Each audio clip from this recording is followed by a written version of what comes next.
Actualidad Radio. La información nunca sonó tan bien.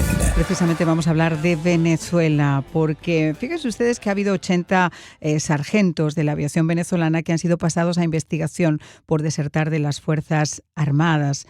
Y la pregunta que nos hacemos es, ¿hay riesgo de revuelta en los cuarteles? ¿Podría realmente colarse ese llamado sargentazo por las grietas del régimen? Esta es la mayor crisis del sector en los últimos 12 años. Es la del personal oficial o tropa que abandona la institución engrosando la fila de miles de desertores. Y para hablar sobre todo esto tenemos precisamente a Sebastiana Barráez, periodista especializada en temas militares y en la Fuerza Armada Nacional Bolivariana, y quien además, ella tuvo que estar acusada cuando el fiscal de Venezuela levantó órdenes de arresto contra ella por 5 supuestos planes, imagínense ustedes, de magnicidio. Muchísimas gracias, mi estimada Sebastiana, por estar con nosotros.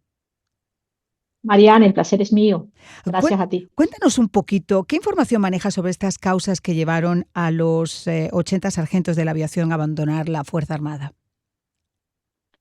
A ver, no hay realmente más explicación que la publicación por parte de la Comandancia General de la Aviación de el pase a una investigación disciplinaria de esta cantidad de 80 sargentos Wow. y que además pues llama la atención porque María, mire, nosotros en los últimos años hemos tenido la mayor cantidad de deserciones, no solamente en la aviación, sino en los diferentes componentes de Uh-huh. la Fuerza Armada. Estamos hablando de miles. En este caso son solo 80 sargentos de la aviación, pero hemos tenido listas de hasta 8.000 militares pasados a investigaciones o sencillamente retirados de la Fuerza Armada por estar en la lista de los desertores. Sebastiana, ¿esto es algo que se han dado caso por caso de forma independiente o tú crees que forma parte de algo mucho más sólido, más profundo y que de alguna forma sí podría significar la grieta total para el régimen? No, a ver, la cantidad de estos funcionarios militares que han abandonado la institución lo han hecho luego, la gran mayoría de ellos, de haber solicitado la baja. Se han querido ir de la Fuerza Armada porque no se sienten identificados con ella, porque el avance vertiginoso, bochornoso de la politización en la institución castrense, aunado al deterioro económico de las condiciones de vida económicas y de seguridad social del militar han sido determinantes para que ellos soliciten la baja. Bueno, no se la dan, se niegan a dárselas o sencillamente les han advertido que aquellos que soliciten la baja, pues, ¿sabes? Ya entran Uh-huh. bajo sospecha, así que muchos han decidido sencillamente no presentarse y esto ocurre mayoritariamente en épocas de vacaciones de fin de año. Es donde ocurre como una desbandada de deserciones por cientos y cientos de militares que deciden no volver a los cuarteles. Quisiera preguntarte, porque siempre se ha dicho que si puede existir realmente el cambio en Venezuela, tiene que ser impulsado desde adentro. Y obviamente los militares juegan ese papel fundamental. Yo creo que el día que los militares decidan realmente apoyar a la oposición y estar en contra del régimen, ese cambio sin ninguna duda se va a producir. Se habla mucho de ese famoso sargentazo. Hemos visto cómo en imágenes cuando María Corina tenía que llegar a un evento eran los propios militares enviados por el régimen y por William Saab quienes preguntaban ¿a qué hora va a llegar la señora? Y querían hacerse fotos al lado de la señora, y cómo dentro de los propios cuarteles se votó por la oposición, se votó por Edmundo González, se votó por María Corina. ¿Crees que se puede estar gestando ese sargentazo, que estamos ya más cerca de ver esa sublevación de las fuerzas militares? A ver, lo que pasa es que creo que hay una realidad impactante dentro de la Fuerza Armada, que es la división del poder, es decir, del mando en la Fuerza Armada.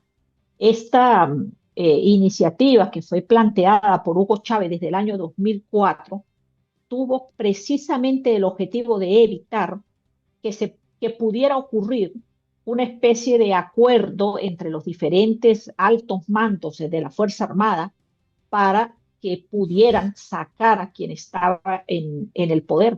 Es decir, Chávez se preparó para a futuro eh, eh, mm, golpear de tal manera a la Fuerza Armada que no tuviese el soporte necesario para poder enfrentar un levantamiento militar. ¿Y qué fue lo que hizo fragmentar el poder? Minar a la institución internamente, corromperla.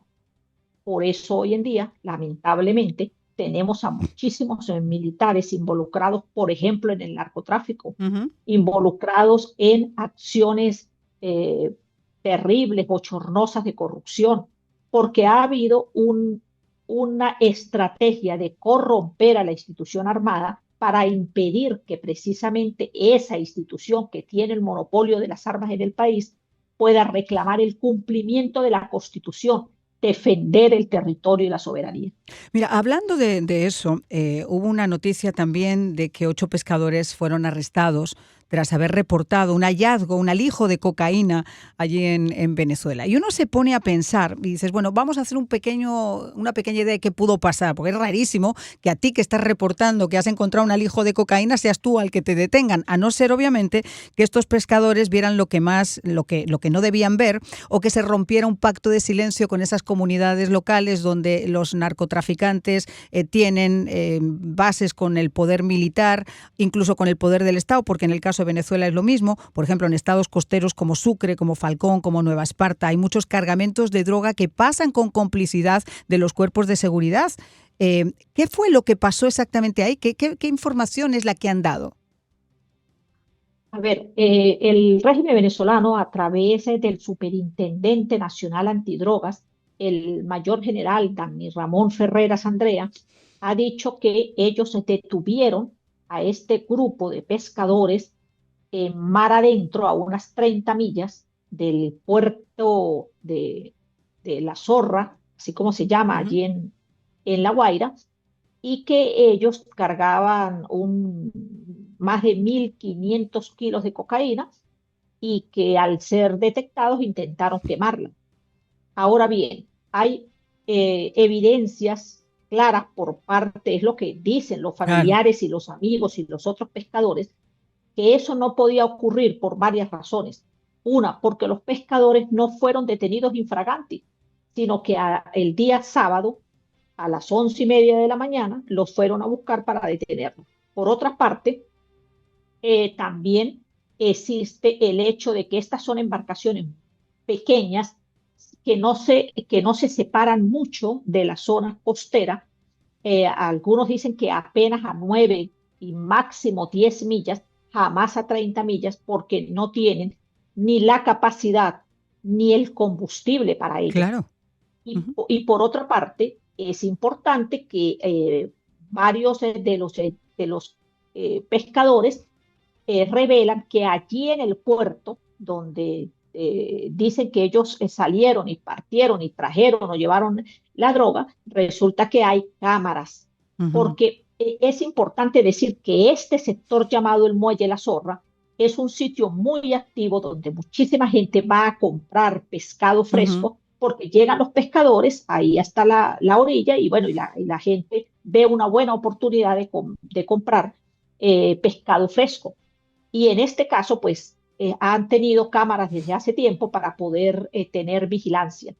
Bueno, en este caso, Sí, te pues escuchamos, Sebastiana. no sabemos qué es lo que ha pasado porque algo ocurrió y Ujú. ese algo fue que sencillamente la Fuerza Armada se encontró armó esta historia o esta estrategia de que tenían una incautación Ujú. que a última hora no se ha revelado como cierta.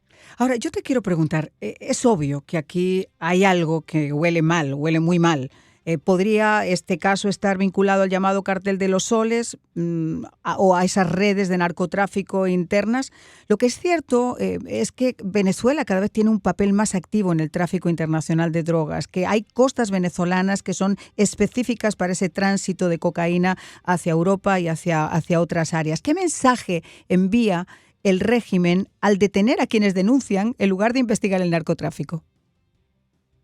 Bueno, porque sin duda también hay en estos momentos una pelea interna o una lucha interna entre sectores de la propia revolución bolivariana, Ajá. quitando espacio a otros en una lucha por el control de territorio, de territorio donde funcionan rutas del narcotráfico. Mira, Sebastiana, yo creo que vamos a estar ante una situación que compleja, pero que vamos a ver cómo se va desatando en los próximos días. Mientras tanto, el régimen de Maduro sigue teniendo las prisiones llenas y mientras tanto, periodistas y personas siguen ocurriéndoles prácticamente lo mismo que a ti, que es la intimidación a través de la fuerza o a través de esas amenazas de arresto. Sí, sin duda, parte de lo que ocurre, Mariana, y es importante que tu audiencia lo sepa, en Venezuela hay en estos momentos 16 periodistas tras las rejas, Wow. y que no es decir cualquier cosa. No estoy diciendo que son solamente los 16 periodistas estos los que están siendo perseguidos o acorralados. No, estos están tras las rejas y un número importante de periodistas con órdenes de detención o con procedimientos abiertos o con la prohibición de poder escribir, manifestarse a través de las redes sociales y pare de contar. La persecución contra la prensa en Venezuela es brutal, porque también, al fin y al cabo, somos los periodistas el último eslabón que tiene el pueblo venezolano para poder recibir información de alguna manera veraz ante la brutal campaña de desinformación que hay desde los medios de propaganda del régimen venezolano. Pero yo creo que cada vez es menos la gente que no sabe y que no ha escuchado la presencia, por ejemplo, de cargamentos abandonados o que están encallados en territorio venezolano y que está ligada específicamente a ese tráfico marítimo que va o a República Dominicana o que va a Haití o que va a Trinidad o que va a Europa. De la misma forma que todo esto está reforzando la tesis. No hace falta que hablen mucho estos individuos. Yo creo que poco a poco se les está conociendo por sus propias acciones. Yo creo que estos casos refuerzan la tesis de que hay sectores de ese Estado venezolano que no solo permiten, sino que protegen operaciones de narcotráfico porque están sacándole partido.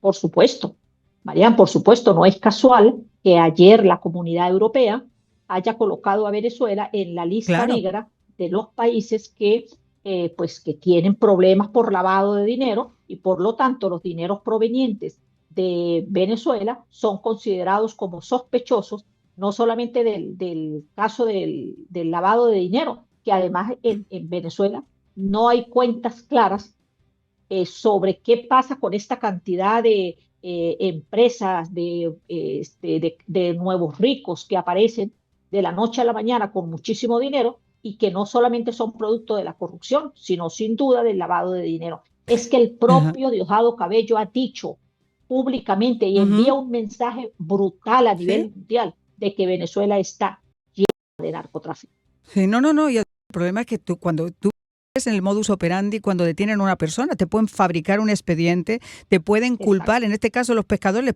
les pueden culpar incluso al que denuncia. Y el problema es el silencio judicial, el silencio mediático, esa prensa que está dominada por el régimen, que tiene a esos 16 periodistas que nos dice Sebastiana secuestrados. A mí no me hubiera extrañado que si esto no se hace público, de repente estos pescadores hubieran terminado presos sin un juicio justo, porque lo que quieren es tratar de sembrar el miedo en las comunidades costeras, en asegurar las lealtades y en evitar que vayan a hablar de lo que ven. Es mejor que guarden silencio. Claro, el problema es que ya están presos y ya Ajá. están acusados de Imagínate. narcotráfico. O sea, ya eso se consumó. ¿Qué es Mm. lo que está haciendo la comunidad? Pues está saliendo a protestar, está reclamando que se haga justicia, y más aún, incluso los propios voceros allí locales, vecinales, han salido a defender a los 8 pescadores presos, aún cuando se declaran afectos al régimen venezolano, aun cuando se declaran Qué horror. chavistas y revolucionarios. Ahora están conscientes que el régimen venezolano inventa operaciones, que monta estrategias donde detiene a inocentes solamente para vender la idea de que hay una operación supuestamente contra el narcotráfico, o incluso que están siendo atacados por otros países como ocurrió en el estado Sucre, que es una población al oriente de Venezuela, donde a Diosdado Cabello se le ocurrió decir que era que estábamos siendo atacados por las islas cercanas de Trinidad y Tobago, cuando en realidad lo que ocurría fue un tumbe de droga que hubo allí, un problema por narcotráfico, y ellos lo intentaron hacer ver como un problema político. Pues te quiero agradecer muchísimo, Sebastiana, que hayas estado con nosotros. Por favor, cuídate mucho. Gracias a ti, Mariano. Un abrazo. Otro para ti.